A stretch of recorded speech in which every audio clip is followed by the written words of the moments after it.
"Give it back." "No." I said, "Give it back." And I said, "Earn it." The restaurant fell into a silence so heavy that even the kitchen stopped clattering. Every eye shifted toward the man in the tailored black suit. His bodyguards had already formed a wall around him, waiting for a single command. Instead, he remained perfectly still. Across from him stood a plus-size woman in an ordinary sweater, her arms folded as if she were arguing with an impatient customer instead of the most feared mafia boss in the city. She didn't flinch when one guard stepped closer. "You're about to make the biggest mistake of your life." She looked past him and fixed her eyes on the man everyone else feared. "Your men took my waiter's tip. Tell them to give it back. Then apologize." The room braced for violence. Instead, the ruthless mafia boss smiled, not because she had challenged him, but because she had just rejected him for the 7th time, without realizing she was the only woman he had spent years searching for. For several long seconds, nobody in the restaurant moved. The waiter whose tip had started the argument stood frozen beside the register, still clutching an empty serving tray. His face had gone pale. Every instinct told him to apologize, return the money, and pretend none of this had happened. Instead, the woman standing between him and the city's most feared mafia boss refused to take a single step back. The bodyguards waited for their employer's signal. It never came. The man in the black suit slowly lowered his gaze to the folded bills resting in one of his guards' hands. Without raising his voice, he spoke. "Give it back." The guard hesitated. "But, boss." "I wasn't asking." The money was immediately returned to the stunned waiter. The woman watched without smiling.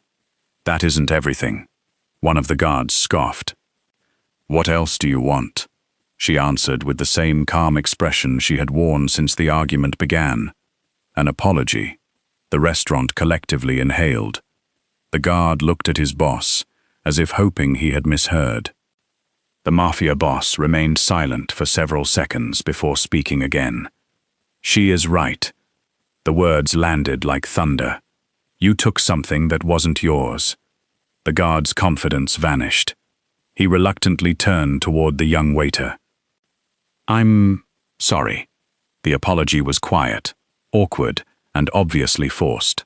Still, it was enough for the woman. She nodded once. "Good." Then she picked up her purse and walked toward the exit without another glance. She didn't ask for a reward. She didn't ask for money. She didn't even look back at the man everyone else feared. Only after the restaurant door closed behind her did people begin breathing again.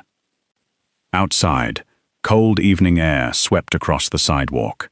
The woman, whose name was Clara Bennett, pulled her light jacket tighter around herself and started the familiar walk toward her apartment. She worked as an accountant for a small non-profit organization a few blocks away. Her life followed the same routine almost every day. Work, dinner at the neighborhood restaurant, a short walk home, books before bed. There was nothing extraordinary about her life, and she preferred it that way. She had no idea that, inside the restaurant behind her, the city's criminal empire had just witnessed something none of them thought possible. Their boss had lost an argument and seemed strangely pleased about it. At a corner table, the bodyguards exchanged confused glances. No one dared speak first. Finally, the youngest among them cleared his throat. "Boss." The mafia leader continued sipping his untouched coffee.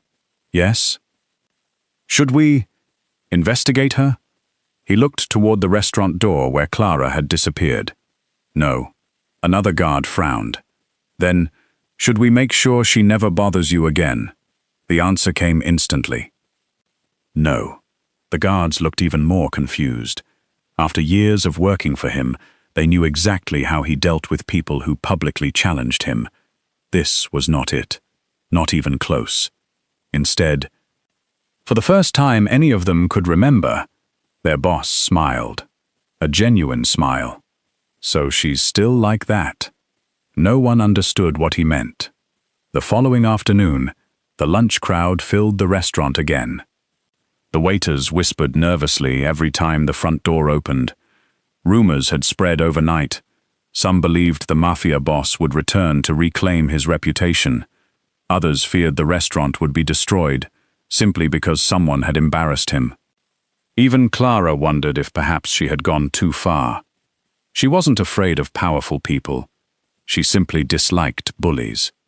Still, she admitted to herself that confronting armed men had probably been the most reckless decision of her life. She pushed the thought away and opened the accounting files she often reviewed during lunch. The bell above the entrance rang. Conversation stopped instantly. The mafia boss walked in alone. No bodyguards. No expensive entourage. No threats. Just him. Every employee stiffened. He ignored the empty VIP table and instead walked directly toward Clara. She looked up from her paperwork without panic. "You again." He placed a thick white envelope on the table. The waiter deserved this. She glanced at it, but didn't touch it. What's inside? Enough to replace every tip he has ever lost. Several nearby customers leaned closer, pretending not to listen. Clara slowly pushed the envelope back across the table. No. For the first time, the mafia boss looked surprised. No? He deserves your apology. A quiet laugh escaped someone in the kitchen before immediately stopping. The entire restaurant waited. Again. The mafia boss studied Clara for several seconds. She wasn't trying to embarrass him. She wasn't negotiating. She simply believed money could not replace respect. Finally, he turned toward the young waiter. The waiter nearly dropped the plates he was carrying. The mafia boss straightened his jacket. Then, in a voice loud enough for every person in the restaurant to hear, he said, "I owe you an apology." The waiter stared at him in disbelief. "My men abused my name. They disrespected your work. And because of that, I'm sorry." Silence swept through the room. Even the cooks had stopped moving. No one in the city had ever heard those words come from him. Not to a politician. Not to a rival. Certainly not to an ordinary waiter. Clara finally nodded. Now he deserves the envelope. She slid it toward the stunned waiter. "This time, it's yours." The young man accepted it with trembling hands. As Clara returned to her lunch, she spoke without looking up. "Thank you." The mafia boss stood there a moment longer. There was no victory in his expression. Only quiet admiration. For the second day in a row, the only woman who had ever dared correct him in public had done something far more dangerous. She had reminded him that respect could never be bought, only earned. News traveled faster than anyone expected. Within 3 days, nearly every employee in the restaurant knew the story. Not because the mafia boss had threatened someone, not because another rival had disappeared, but because he had apologized to a waiter. The story sounded so unbelievable that people laughed the first time they heard it, until someone showed them the restaurant's security footage. After that, nobody laughed anymore. Clara hoped the strange encounter was over. She returned to her quiet routine, convinced the city's most powerful man had simply corrected a mistake and moved on. She couldn't have been more wrong. The following Tuesday, she left work just after 5. As she stepped outside the non-profit office, a sleek black sedan waited across the street. Its windows slowly rolled down. The mafia boss looked at her with the same calm expression as before. "Good evening," she sighed. "You've memorized my schedule. I noticed a pattern. That's another way of saying yes." He almost smiled. "I'd like to invite you to dinner." Clara glanced toward the small diner she visited every Tuesday. "I'm already having dinner. I could join you. I like eating in silence." He nodded once. "I'll try again another day." The car drove away. She stood there for a moment. That had been unexpectedly polite. 2 days later, she stopped at her favorite neighborhood cafe before work. She had barely reached the counter when a familiar voice spoke behind her. Coffee? She closed her eyes for one brief second before turning around. "You've got remarkable timing. I was hoping you'd say yes." She accepted the paper cup he offered, then handed it back unopened. "I've already had one. It isn't for now. I don't collect spare coffees." The barista bit her lip, trying not to laugh. The Mafia boss accepted the rejection without complaint. "I understand." As Clara walked away, the barista whispered, "He's kind of handsome." Clara answered without slowing down, "So are golden retrievers." His bodyguards, however, were having a much harder time understanding the situation. Inside the black sedan parked across the street, 4 heavily armed men watched their boss walk back toward the car, carrying 2 untouched coffees. One finally broke the silence. Rejected again. Another checked his watch. 43 seconds. The oldest guard shook his head. New record. Their boss climbed into the passenger seat. No one dared look directly at him. Then he calmly picked up one of the coffees. "Anyone want this?" All 4 guards exchanged confused looks. The youngest finally raised his hand. "I'll take it." Their boss passed him the cup. No reason to waste good coffee. The guards silently stared at one another. Years of protecting one of the world's most intimidating men had prepared them for gunfights, political negotiations, even betrayals. Nothing had prepared them for watching their boss become the nicest rejected man in the city. A week later, Clara visited the public library after work. It was her favorite place whenever life became noisy.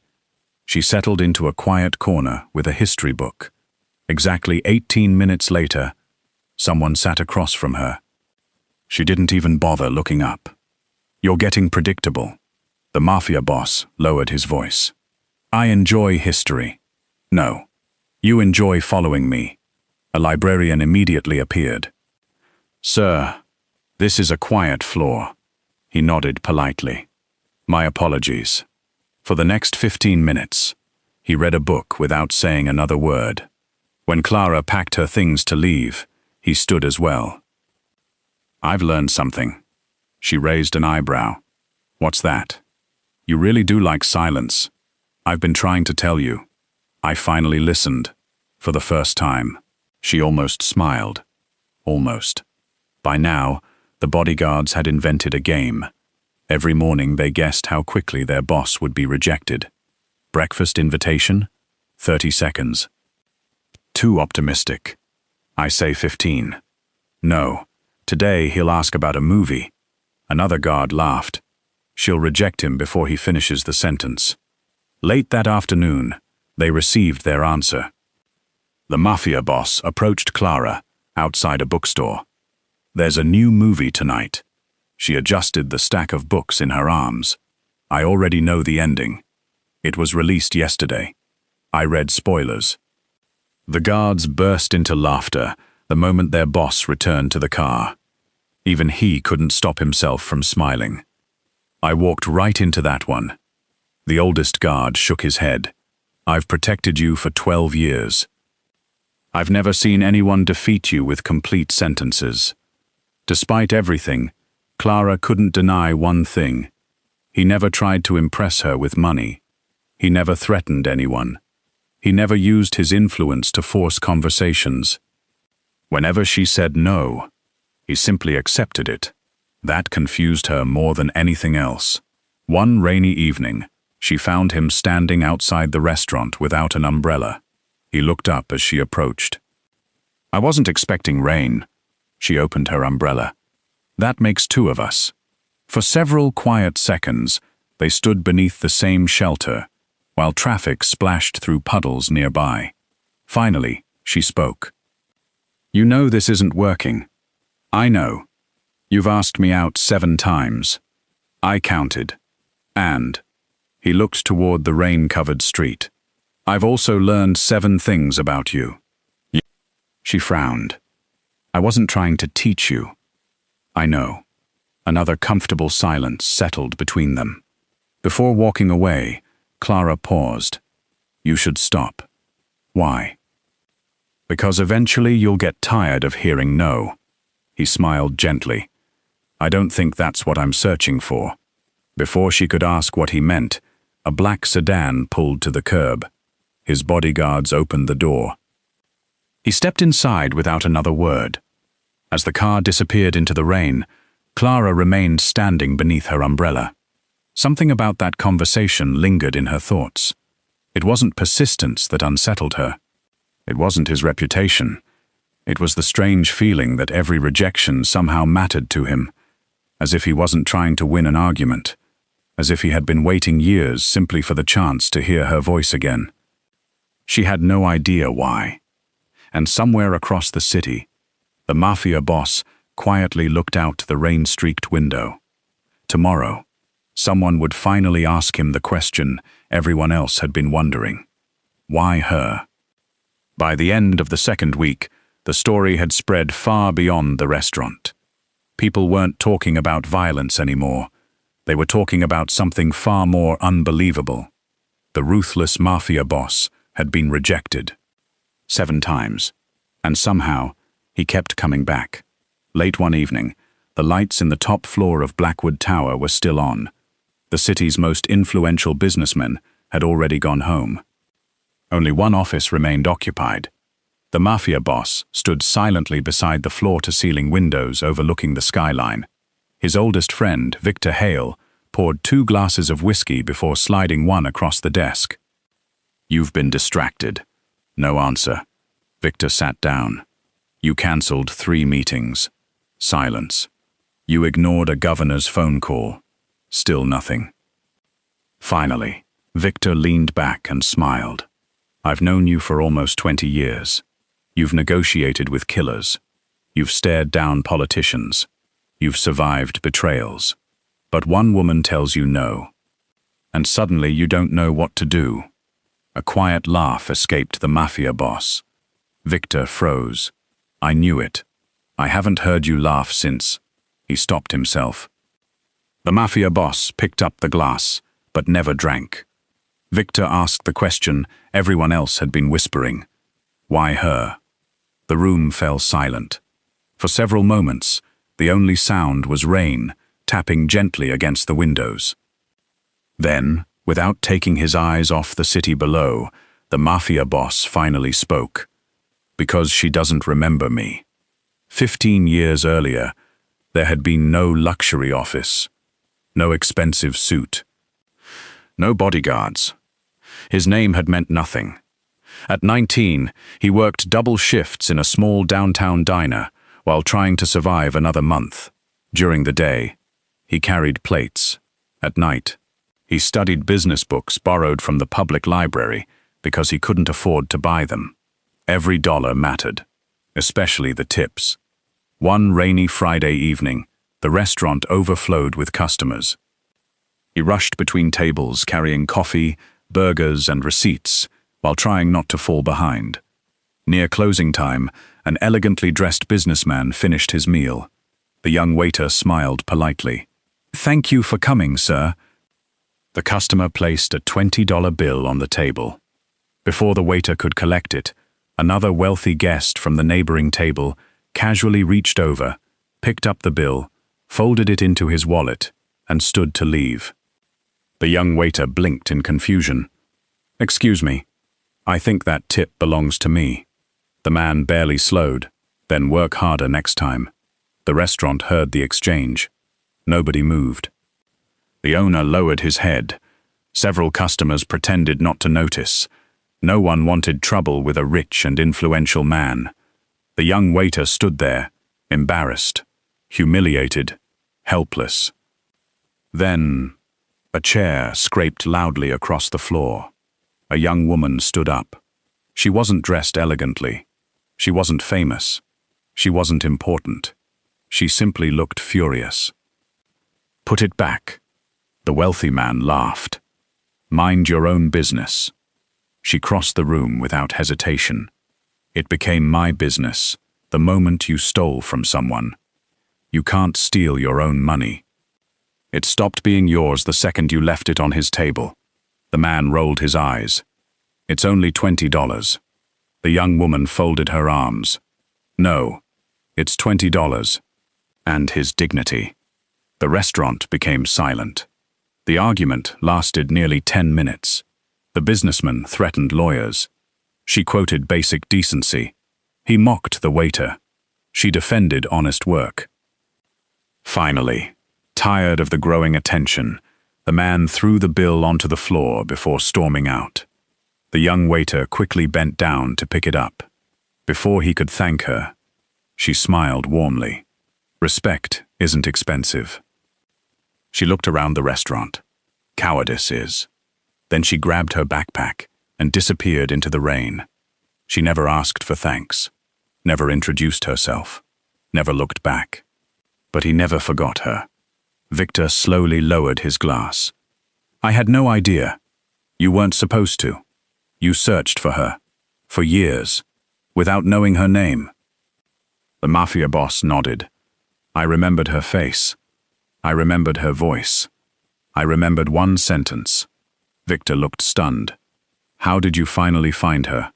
The answer made him smile. I wasn't looking for her. I was arguing with her. He remembered that afternoon perfectly. The moment she demanded the stolen tip be returned, the way she folded her arms, the way she refused to be intimidated, even the rhythm of her voice. Nothing had changed, except she didn't recognize him, not even slightly. Victor frowned. You could have told her. I almost did. Why didn't you? The mafia boss smiled faintly. Because I wanted her to choose me, not a memory. Across the city, Clara sat in her apartment reading. Or at least, trying to.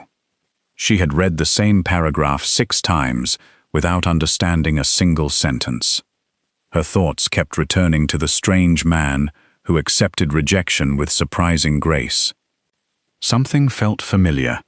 Not his face, not his voice, just the feeling. She couldn't explain it. At one point, she closed the book and walked toward the kitchen. As she reached for a mug, her eyes landed on an old cardboard box tucked above the refrigerator. It contained photographs from college, movie tickets, receipts, random memories she had never organized. Almost without thinking, she pulled it down. One by one, she flipped through faded photographs. Birthday parties, volunteer events, old classmates. Then, a folded receipt slipped from between 2 pictures. She opened it. On the back, written in hurried blue ink, were 5 words she barely remembered writing years ago. Respect isn't expensive, ever. She frowned. Where had that come from? She couldn't remember. Not yet. She smiled to herself anyway. Apparently, she had always been stubborn. Outside her apartment building, a familiar black sedan rolled quietly past, before continuing down the street. Inside, the mafia boss glanced once toward her lit window. He could have knocked. He could have explained everything. He could have told her she had unknowingly changed the course of his life 15 years ago. Instead, he asked the driver to keep going. Some truths were worth waiting for, especially when the person hearing them had forgotten they ever happened, and somewhere deep inside. He hoped that when she finally remembered, her answer to the 8th invitation might be different. 3 days after Clara found the old receipt, a handwritten invitation arrived at her apartment. No gold lettering. No family crest. No expensive perfume. Just a simple cream-colored envelope. Inside was a single card. Charity Gala for St. Gabriel Children's Hospital. At the bottom, in neat handwriting, was one sentence. I hope you'll come. No expectations. Just one evening. There was no signature. There didn't need to be. Clara stared at the card for nearly a minute before placing it on the kitchen table. She almost threw it away. Instead, she found herself wondering why someone who commanded so much power kept asking instead of demanding. That question alone convinced her to attend. Not for him, for an answer. The ballroom glittered beneath crystal chandeliers. Politicians mingled with business executives. Celebrities posed for photographers. Members of the city's wealthiest families exchanged polite smiles that rarely reached their eyes. When Clara stepped through the entrance in a simple navy blue dress, several conversations paused.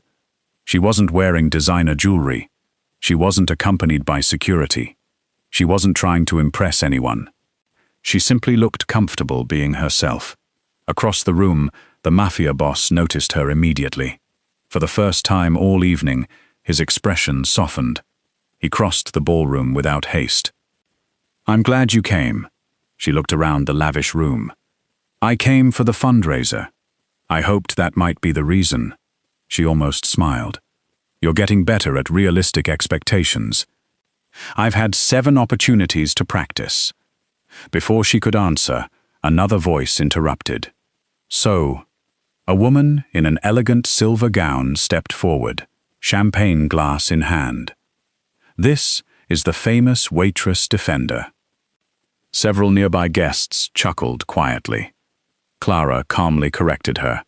"Accountant." The woman ignored the correction. "I expected someone." Her eyes slowly scanned Clara from head to toe. A little more impressive. The room grew noticeably quieter. The Mafia boss turned toward the woman. His voice became colder. "Enough." She looked surprised. "I'm only making conversation." "No. You are trying to make someone feel smaller." The woman forced a smile. "I'm thinking about the family's reputation." Another man joined the conversation. "Our organization has traditions. A future wife should reflect strength." Someone else added, "She doesn't belong in this world." A fourth voice followed. "She isn't elegant enough." Another, "She doesn't fit the image." Finally, the cruelest whisper drifted across the room. "She's overweight." Silence spread through the ballroom. Several guests looked away. Others waited to see how the Mafia boss would respond. He slowly turned toward Clara. His jaw tightened. "Would you like me to answer them?" She looked at him for several quiet seconds. Then, she smiled. "No." He searched her face. "Are you sure?" "I've been answering people like this my whole life." She gently stepped forward until she stood facing the group alone. There was no anger in her voice, only calm certainty. "I've heard every version of those comments since I was 16. Nobody interrupted. "I've been told to lose weight before applying for promotions." She looked toward another guest. "I've been told I'd be prettier if I smiled less." Another, "I've been told confidence only looks attractive on certain body types." She paused. "And yet, I'm still here." The ballroom remained perfectly silent. She wasn't defending herself. She was simply telling the truth. One of the older businessmen folded his arms. "So you think you're good enough for this family?" Clara shook her head. "No." The answer caught everyone off guard. "I never said that." She glanced around the room. "I'm not trying to join your family." She looked directly at the woman in silver. "I'm not competing with you." Then, at the businessmen. "I'm not asking for your approval." Finally, she looked at the Mafia boss. "I'm simply refusing to become someone I'm not." The words settled over the ballroom with astonishing weight. She continued, "If being accepted requires pretending to be someone else, then rejection is a much better bargain." No one spoke. No one laughed, because there was nothing left to mock. Every insult they had prepared suddenly sounded childish. Across the room, several charity volunteers quietly began applauding. One pair of hands, then another. Within seconds, dozens of guests joined them. Not loudly, respectfully. The applause wasn't for beauty. It wasn't for courage alone. It was for authenticity. The Mafia boss watched Clara with quiet admiration. Years ago, She had defended a stranger who couldn't defend himself. Tonight, she defended herself without asking anyone to rescue her. He realized something that caught even him by surprise. He hadn't fallen in love with a woman who challenged powerful people. He had fallen in love with a woman who refused to surrender her own dignity. There was a difference, and it mattered. The applause eventually faded. The woman in silver quietly lowered her eyes. One by one, the critics drifted away, unable to recover the confidence they had carried into the conversation. Victor, standing near the stage, walked over, carrying 2 glasses of sparkling water. "I finally understand." The mafia boss accepted one. "Understand what?" Victor smiled. "You never wanted someone to stand beside your power. You wanted someone who could stand without it." The mafia boss looked toward Clara, who was now laughing with a group of hospital volunteers, as though nothing extraordinary had happened. He nodded once. Exactly. Later that evening, the charity auction ended. Guests slowly began leaving. Outside the ballroom, cool night air replaced the warmth of the crowded hall. Clara stood on the front steps waiting for a taxi. The mafia boss approached, keeping a respectful distance. They were wrong. She looked toward the street. "I know. I'm sorry you had to hear that." She shrugged gently. "If I carried every cruel opinion people ever had about me, I'd never have enough room to carry my own." For a moment, neither of them spoke. Then, a taxi pulled to the curb. Before Clara climbed inside, she turned back. "You know," he waited. "This is the first evening you didn't ask me to dinner." He smiled. "I was listening." She nodded once. "Good." The taxi pulled away. As its taillights disappeared into the city traffic, the mafia boss remained standing on the sidewalk. He wasn't disappointed. For the first time since finding her again, he wasn't chasing her. He was learning her, and somewhere deep inside, he sensed that the 8th answer would never come from persistence alone. It would come when she believed the man standing before her was no longer defined by power, but by the person he had chosen to become. A week passed after the charity gala. For the first time in nearly a month, Clara didn't see the mafia boss. No black sedan across the street, no coffee waiting outside her office, no unexpected conversations in bookstores. Nothing. At first, she barely noticed. Then, she found herself looking toward the restaurant door each evening, before realizing she had been expecting someone. The realization made her laugh at herself. He finally listened. Oddly enough, the silence felt louder than all 7 invitations. Meanwhile, inside Blackwood Tower, Victor watched his old friend sign documents with unusual focus. "You've stopped chasing her." The mafia boss nodded. "I said I was listening." Victor smiled. "And now, I wait. For what? For the first decision she makes that isn't influenced by my reputation." Victor raised an eyebrow. "You really think she'll come?" The answer was calm. "If she doesn't, I'll still be grateful I found her." 3 days later, Clara finished work later than usual. As she walked toward the subway station, she noticed a familiar neighborhood diner. Not the restaurant where they first argued. A different one. Through the window, she spotted someone wearing a rolled-up apron, carrying plates between crowded tables. She stopped walking. The mafia boss. No tailored jacket. No security. No expensive watch. Just a plain black shirt with his sleeves rolled to his elbows. He laughed politely as an elderly couple thanked him for refilling their coffee. Curious, Clara stepped inside. He noticed her immediately. There was surprise in his eyes, not calculation. "You came." She glanced around. "I thought you owned half the city." "I do." "So?" She looked at the tray in his hands. "Why are you working here?" The owner of the diner overheard the conversation and smiled. "He volunteers every Thursday." Clara looked back at him. "You never mentioned that. You never asked." The elderly owner continued arranging pastries behind the counter. 15 years ago, this young man worked here. He comes back every month to help during our busiest dinner service. He says it reminds him where he started. Clara stood perfectly still. A memory flickered. Rain, a crowded restaurant. A frightened young waiter. A $20 tip. A sentence. Respect isn't expensive. Cowardice is. Her breathing slowed. She looked carefully at his face.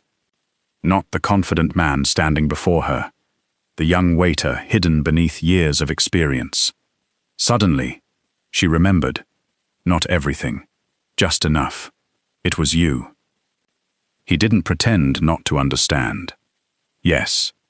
The waiter. He nodded. I never thanked you. For several long seconds, neither of them spoke.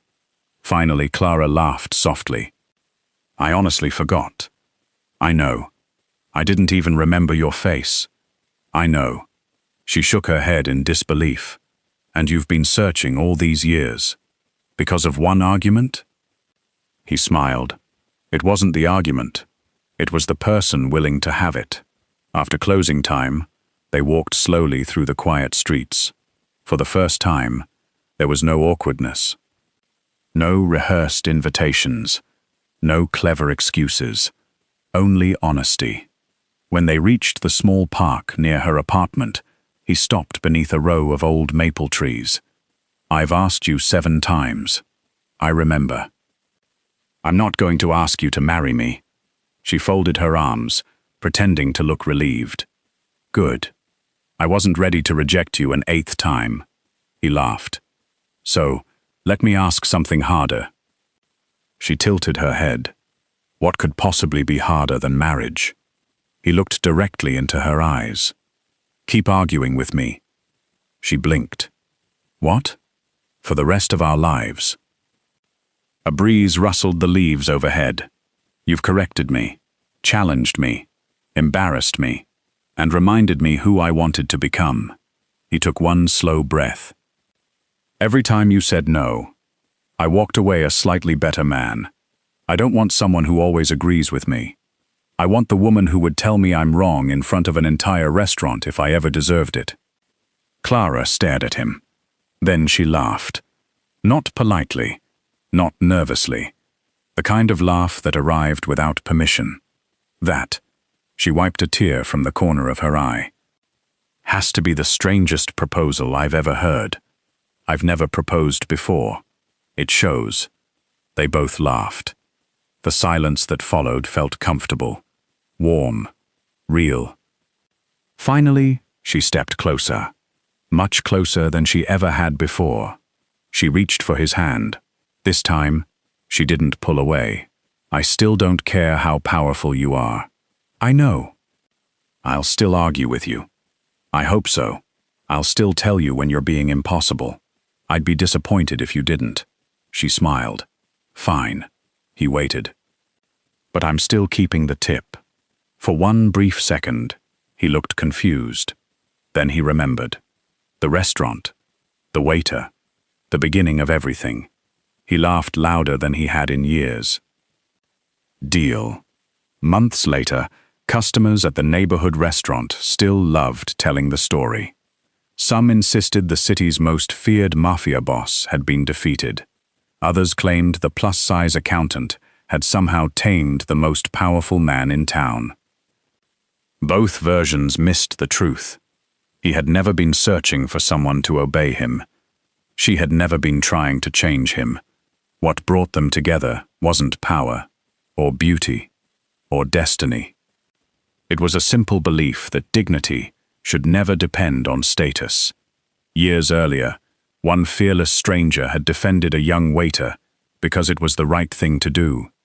Years later, that same kindness found its way back to her. Not as a debt to be repaid, but as a love built on respect, laughter, and the courage to tell each other the truth.